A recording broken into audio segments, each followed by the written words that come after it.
When I became mayor, obviously I was quite nervous. I have not been trained to speak in public, and I knew on my very first night I'd be speaking. My first engagement was at the Embassy Centre, and when I was on my way there, and I actually walked onto the stage, and I knew that my former school teacher from Winthorpe, Molly Clayton, I don't know if anybody knows her, was in the audience, and the play there was a series of plays being scrutinised, and I thought to myself, well, this is, I'm not sure about this, that I'm going to walk onto the stage at the Embassy Centre.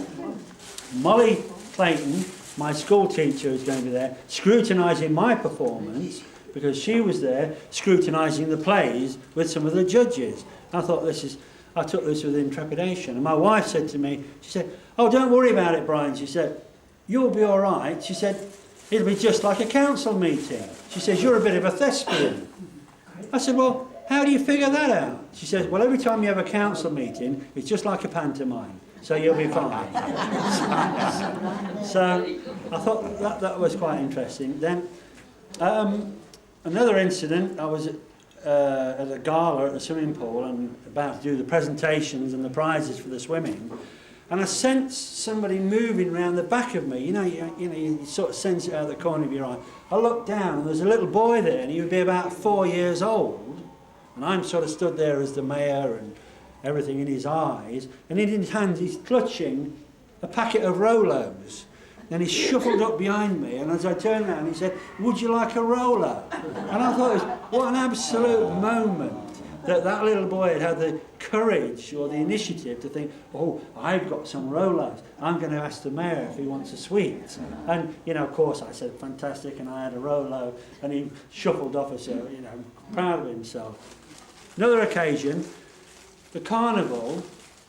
I'm in the limousine with my wife Heather, and we're waving our Union Jacks at the crowd. The windows are open.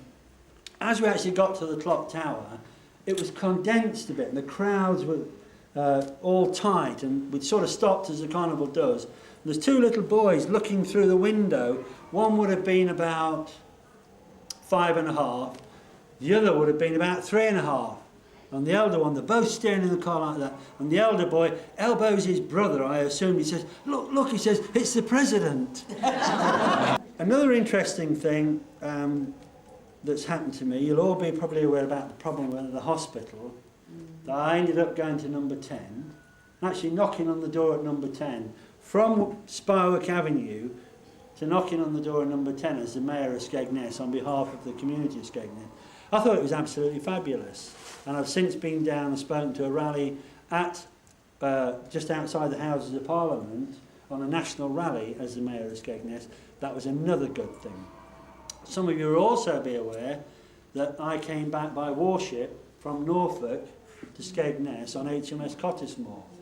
I mean, absolutely fabulous. And as I went on board the warship, because you've got to bear in mind that as I'm doing all these things, I'm your representative.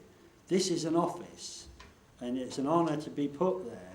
So as I stepped on HMS Cottesmore to be brought back to Skegness, and we did exercises out in the water, I thought that was fabulous.